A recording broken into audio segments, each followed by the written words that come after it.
And by the way, you are a token. Hey, Jason, you're a token. You are in conservative media as a black guy that can confer upon white people the dignity of not being called a racist for having their views. That's why you get paid. And that's why I don't, because I didn't have the privilege of being born black. I was born white, so there's a limit on what I can say.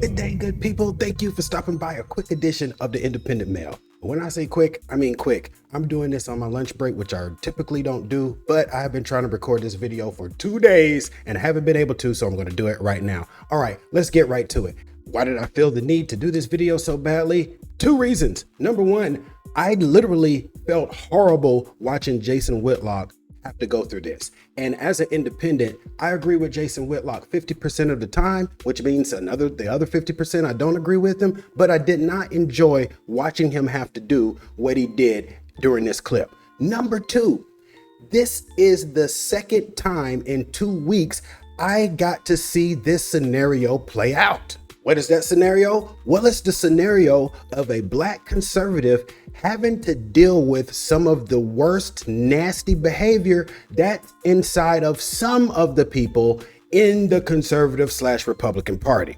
And in doing so, they have to carefully navigate, quote unquote, defending themselves without calling out the behavior for what it is, which is bigotry and/or racism. They can't call it out because they don't want to upset the rest of the base that aren't the ones that are making that particular comment. But anyway, let's check out the clip.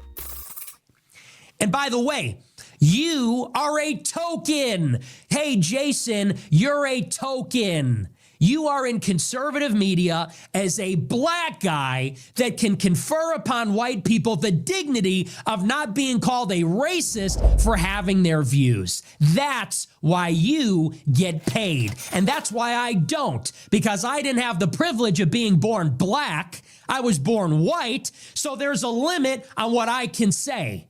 There's a limit on what I can say without being penalized in the so-called free marketplace of ideas. And everybody knows it. Everybody knows it. Everybody knows. And everybody's sick of it, especially in the conservative space, that blacks have had it easy. It is, and I don't doubt that he's a sincere person. I'm sure he's a sincere person. I'm sure he's genuine. But you are playing by a different set of rules, pal. You have training wheels on. You think you've earned it? Everything you have. Take a look around at your studio, your contract, your employees. If you said the stuff that you said as a white person, your ass would be gone. And everybody knows that. You're on Blaze hosting E. Michael Jones talking about the Jews. It's a good thing you're black, because if you weren't, you would have been fired like Elijah Schaffer. I'm glad I remembered that clip because there's a couple things going on here. There are, there's jealousy.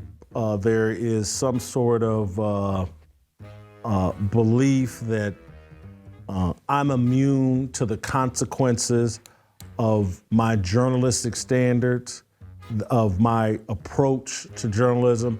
How dare you interview E. Michael Jones and if you were white, you would have been fired, and he's comparing me to Elijah Schaffer.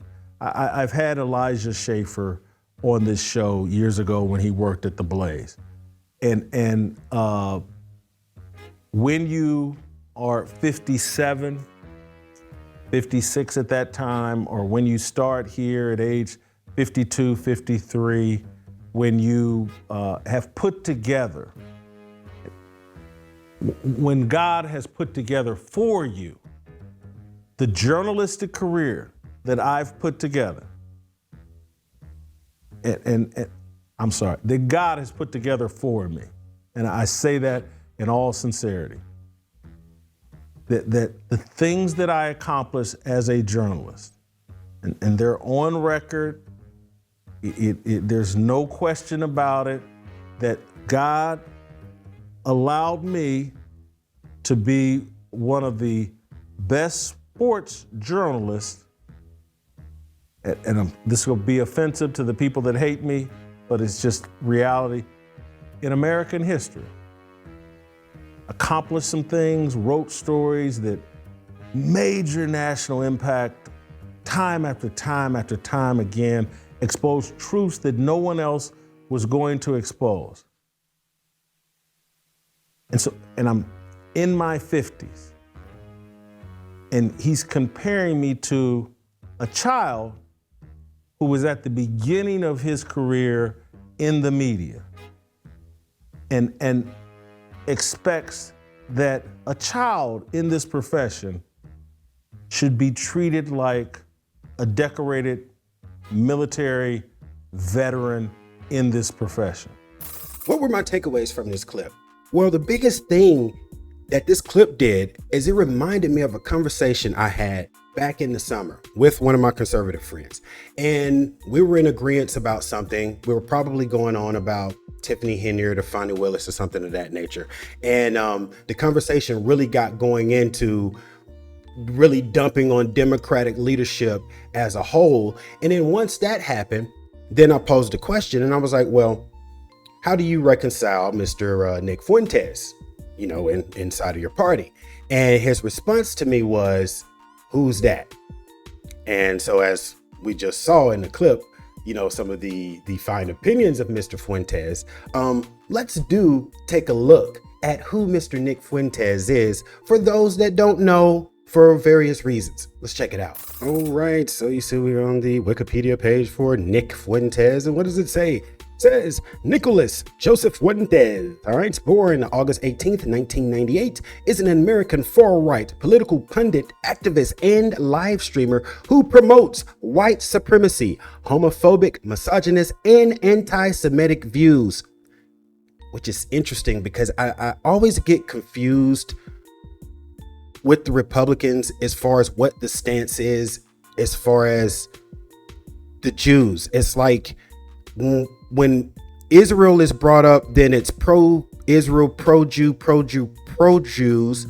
But then you have this part of the faction, and I guess that's the far right part of it. That's, I guess I kind of get it. They're against everybody that's not straight up white. And we'll get to that in a second. Anti-Semitic views. All right. Fuentes has promoted anti-Semitic conspiracy theories against Jews and called for a holy war against them, and has denied the Holocaust. All right. He's been described as a neo-Nazi by various sources. Fuentes identifies as a member of the incel movement. Ew, girls. I lost my spot going, yeah, girls. All right. And supporter of authoritarianism, which, okay, is probably why he doesn't have an issue with a lot of things that are going on with the administration right now. An integralist, all right, and a Christian nationalist. Nothing wrong with that. All right. Now, since we have a little bit of a description about Mr. Fuentes, all right, 27 years old, all right. Or I guess not 27 yet. He will be in a couple of months. All right. So filled with so many ideas and hate. And he's been living on this earth for like 2 minutes. But let's go into the background here. There's a reason I want to go into this background. And the reason why is because, as you can see, he had a lot to say to Mr. Whitlock and discredited a lot of Mr. Whitlock's accomplishments, pretty much saying that he's been spoon-fed and everything was given to him because he is black. And everything is harder for him because he is white. You see that he is a white nationalist. Some described him as a neo-Nazi, a white supremacist. This is what's interesting about that. Let's check out early life. Nicholas Joseph Fuentes, all right. We just said that a little while ago that he was born August 18th, 1998, has a birthday coming up in about 60 days or so, all right. All right, proud resident of the Chi, you know what I'm saying? All right, let's be for real though, all right. And so seriously, born in Chicago, Illinois, to William and Lauren Nichico, all right, I guess I'm doing that right. According to Fuentes, he is Italian, Irish, and Mexican descent.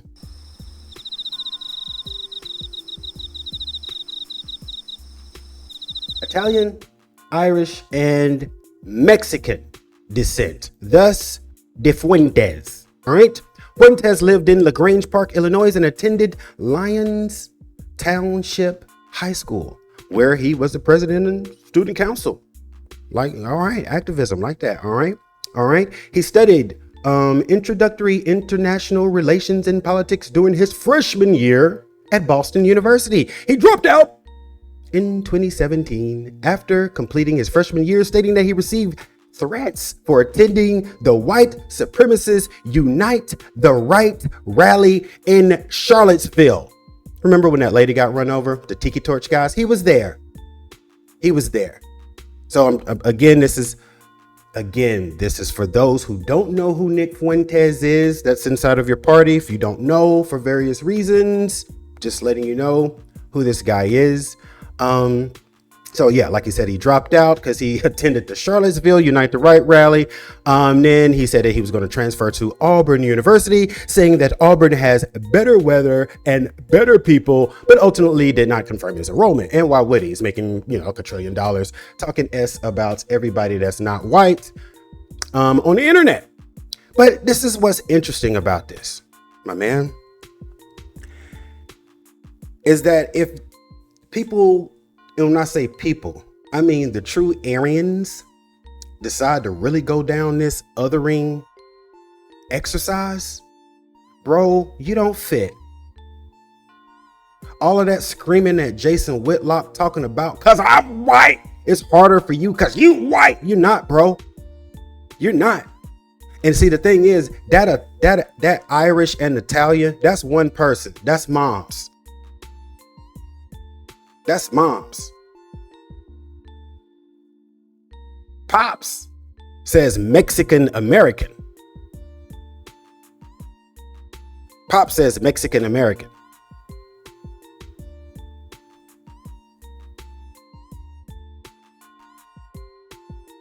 You think that half Irish, half Italian washed all of those Latino, Hispanic genes out of you, my man? But you know what? I'm going to get off of that. So we've seen who Mr. Nick Fuentes is. We've seen how ironic it is that he's on all of this super white nationalist, white supremacist stuff, and you're not even 100% white. Interesting. So yeah, let's get off of that. Let's go back to another thing that I'm taking away from this. So during that same conversation in which my dear friend did not know who Nick Fuentes was, I think we have a good idea of who he is now. In that same conversation, this was one of my concerns with the MAGA movement at the time. This was when they were really ramping up on all of the anti-DEI rhetoric and posturing themselves that it was in good nature because they were just looking out for trying to get the best people for job positions, education, et cetera, which we've seen that to be blown out of the water with the Elon Musk and Vivek spat with MAGA, when it turned into, no, we don't want the best people, just hire American, when they said they needed to import the best people for like tech jobs and research and medical positions. They didn't want to hear that then about the best people. It also got disproven with this current cabinet we have. We've got Miss Raslin running the Department of Education, people that have been nowhere near a hospital, running the FDA, et cetera, list goes on. My concern, and I brought up with my friend, is with that being the message that they were repeating over and over and over again, Jason Whitlock included, I asked, did he not have a concern about the result being every person of color and every woman, especially since he and I both shared having daughters, high achieving daughters that we know are going to go off to college and hopefully get good positions and whatnot, having to constantly go over their resumes and justify and reiterate their qualifications because of this DEI attack and this messaging that everybody of color and every woman only got their positions for filling in quotas. and not going to the heart of what DEI and affirmative action programs were created for in the first place, which was to give people a fair shot at a chance against nepotism, okay, cronyism, etc., that we'll leave alone. Okay. Now, did some institutions go a little bit overboard in their application? Yes. I noted that in video probably a year and a half ago, that the Dems and some of the Democratic problems with DEI and affirmative action was making qualifications different.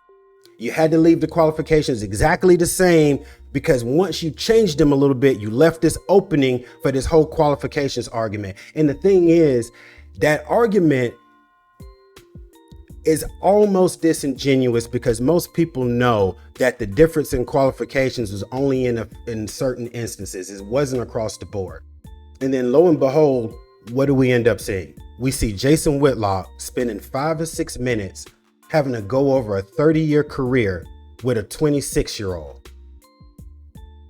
I'm sorry, with a 26-year-old college dropout. This is who he has to explain his credentials to.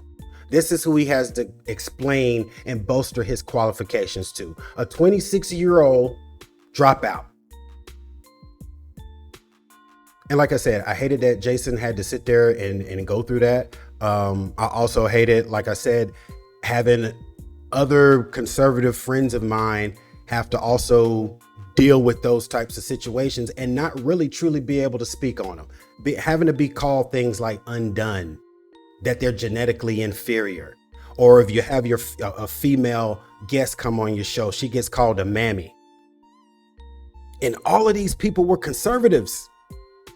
These were conservatives. They just happened to be black, and they had to receive the most blistering comments from a quote unquote fellow conservative.